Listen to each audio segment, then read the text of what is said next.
Et c'est parce que tu n'es pas libre, c'est parce que tu es ligoté que tu ne vois pas tes affaires prospérer.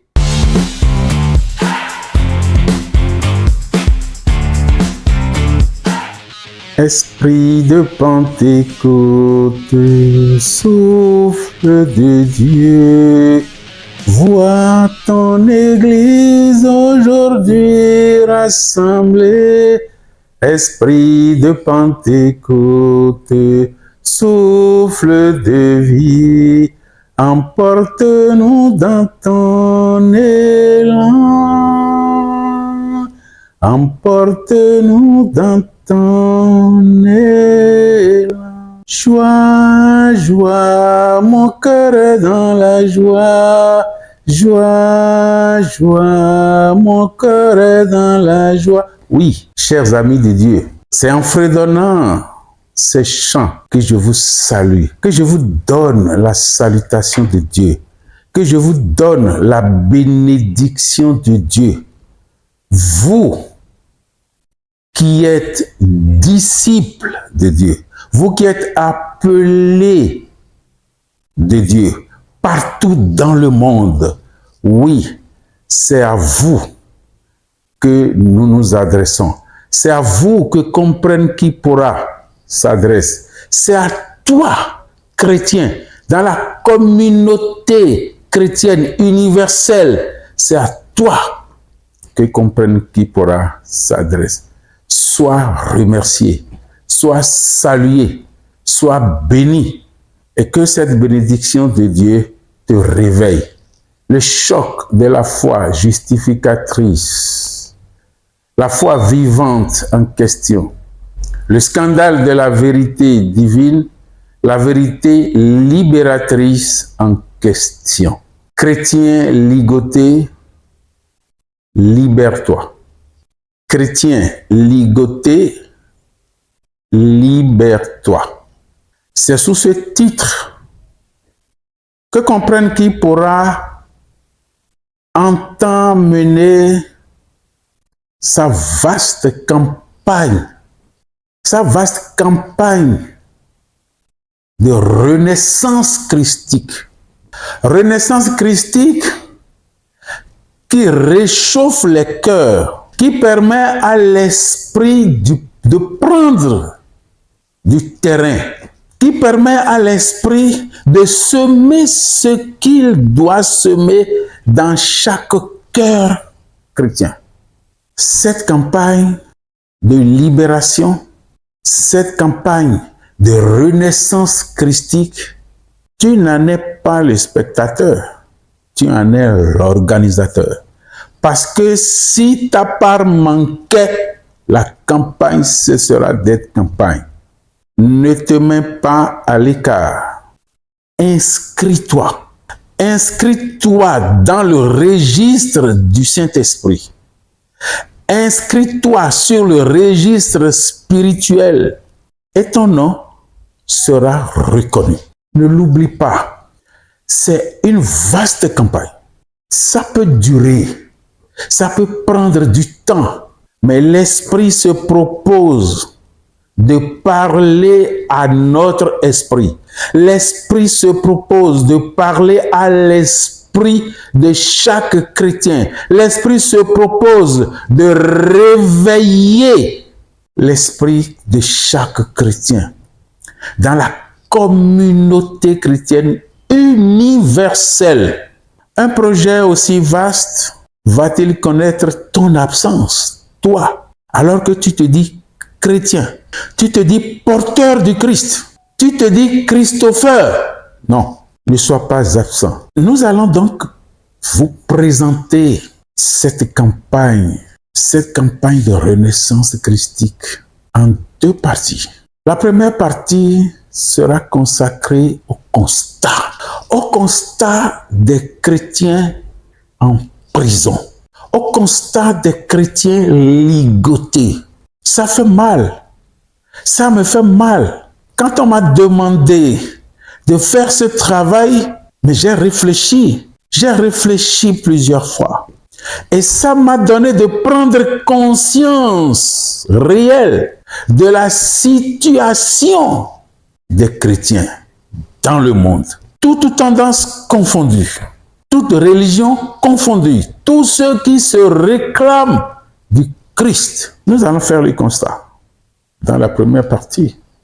Et dans la seconde partie, nous allons évoquer les destinataires, qui ne sont autre réalité que vous, constituant de la communauté chrétienne universelle, qui ne sont autre chose, autre réalité que toi, baptisé.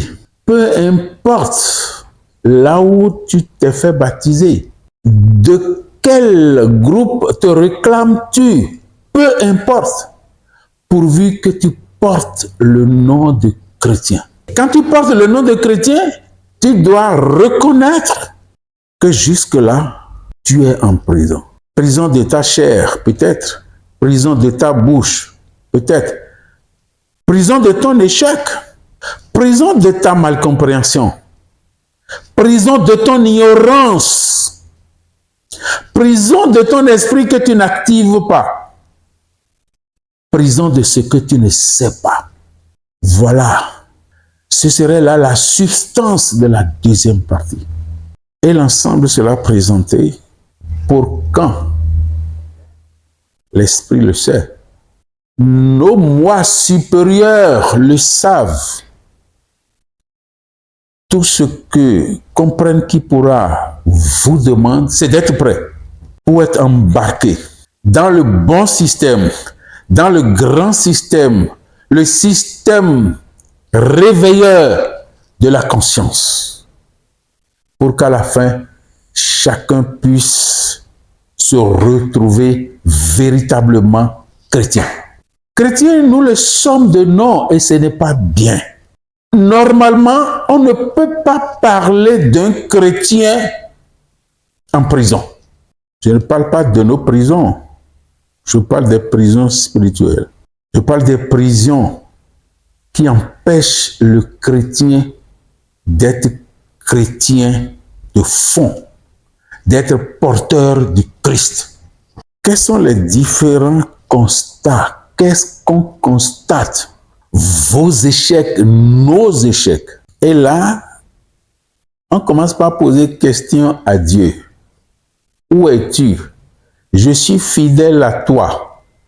Comment tu es fidèle à Dieu? Non, tu n'es pas fidèle. Ton cœur t'a-t-il permis d'être fidèle à lui? Que fais-tu pour être fidèle à Dieu? As-tu réveillé ton esprit? As-tu activé ton esprit? Quand l'Écriture sainte te dit l'Esprit de Dieu se joint à ton esprit pour que celui-ci puisse reconnaître Dieu, Père, est-ce que tu l'as activé? Si tu n'actives pas ton esprit, l'esprit qui est le tien, c'est que tu es en prison. C'est dire que bon nombre de chrétiens sont en prison sans savoir, sans reconnaître qu'ils sont en prison, qu'ils sont ligotés. Qu'ils sont ligotés par l'esprit malin. L'esprit qui ne veut pas qu'ils connaissent la lumière. Cherches-tu à te connaître? Si tu ne cherches pas à te connaître, tu es ligoté. Te contrôles-tu? Si tu ne te contrôles pas, tu es ligoté. Possèdes-tu ta liberté? Si tu ne possèdes pas l'entièreté de ta liberté, tu es ligoté. Et parfois, c'est à nos religions que nous confions nos libertés.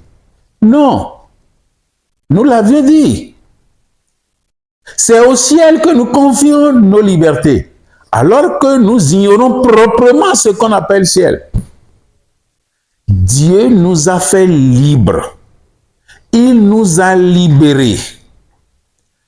Et quand on parle de chrétiens, il doit savoir que le Christ est venu justement pour cette libération. On n'entend donc pas un chrétien ligoté. Malheureusement, mais nous le sommes tous. Et nous devons en être conscients pour prendre désormais le chemin de libération, le chemin de notre liberté. Vous connaîtrez la vérité et la vérité vous affranchira. Vous connaîtrez la vérité vous rendra libre. Et c'est parce que tu n'es pas libre, c'est parce que tu es ligoté que tu ne vois pas tes affaires prospérer. Il faut qu'on change. Il faut que nous sachions qui est Dieu. Il faut que nous sachions comment l'invoquer, comment l'appeler. Il faut qu'on se connaisse. Voilà un point fondamental. Si on ne cherche pas à se connaître, nous sommes ligotés. Voilà les réalités qui nous ligotent. Mais le savais-tu? Tu ne le sais pas. Tu vas au culte, tu vas à la messe, tu reviens, tu ne prends même pas la peine de lire les Saintes Écritures, tu ne te poses aucune question et tu es là, chrétien de nom. Tu ne recherches pas ce qui te fait honneur. Tu ne cherches pas ce qui te rend propre. Tu es seulement de quelle religion? Je suis chrétien et ça s'arrête là. Non, ça ne doit pas s'arrêter là. Ça ne doit pas s'arrêter là parce que tu es chrétien. Mais c'est quoi être chrétien? Être chrétien, c'est être porteur du Christ. Tu ne peux pas porter le Christ et être ligoté. Tu comprends? C'est donc dangereux qu'on te dise que tu es chrétien et que tu es ligoté. C'est dangereux de constater que tu es ligoté alors que tu te réclames du Christ. Le Christ qui est venu te libérer, tu le portes et tu es ligoté. Tu vois le contraste? Non. Fais-tu partie des 72 disciples? Parce que ce sont eux qui sont appelés chrétiens aujourd'hui, toutes tendances confondues. 72, c'est très symbolique. 72 disciples qui doivent porter le Christ, qui doivent porter le message du Christ. Tu es donc porteur du message du Christ. Tu es donc messager du Christ. Comment tu peux être messager du Christ et être ligoté? Tu vois le danger. L'ennemi sait que tu es porteur du Christ. L'ennemi sait que tu es appelé à porter le Christ. L'ennemi sait que tu es messager du Christ. Et ne voulant pas que tu portes ce message comme cela se doit, il cherche à te ligoter. Il cherche partout, par tous les moyens à te ligoter. Et tu te laisses ligoter parce que tu ne savais pas qui tu étais. Tu ne savais pas qui tu étais. Tu ne savais pas qui tu étais.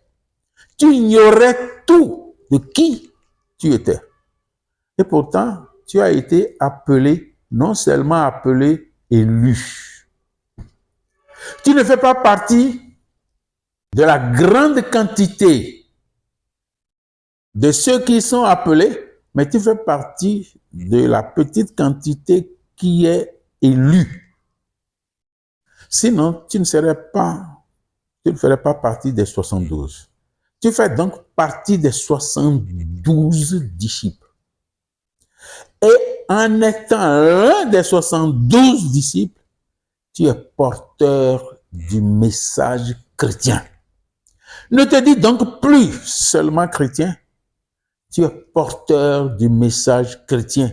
Et en tant que tel, tu dois chercher à être libre.